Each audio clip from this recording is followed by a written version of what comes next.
ඉතින් සුබ දවසක් සියලු දෙනාටම. සාදරයෙන් පිළිගන්නවා අපේ YouTube channel එකට. ඉතින් ඔන්න අද අපි නිදිමාපිලු දෙන්නෙකුයි පොල්ලිතත් කෙටියෙකුයි අදාළ ස්ථානයකට මුදාහරින්න තමයි යන්නේ. ඉතින් අපි ඒ කට්ටිය යමු. එහෙනම් අපි මෙයාව යමු.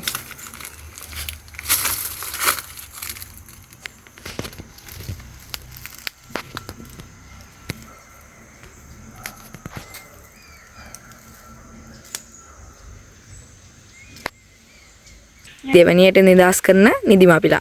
ඉතින් අපි ආවත් යමු.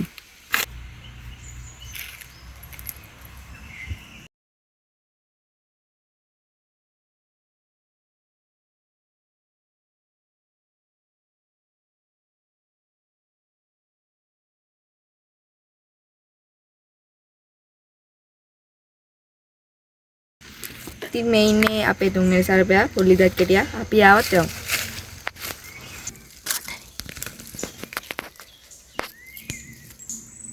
නෑ. ඉතින් ඔන්න ඉතින් අපි සර්පයෝ තුන් දෙනෙක්ට නිදහස අද දවසේ ලබා දුන්නා. ඉතින් අපේ වීඩියෝ හොඳයි නම් ලයික් කරන්න, subscribe කරන්න, share කරලා කමෙන්ට් එකකුත් දාගෙනම යන්න. ඉතින් අපි තවත් දවසකින් තවත් ලස්සන සර්පයෙකු සමග හමු වෙනවා.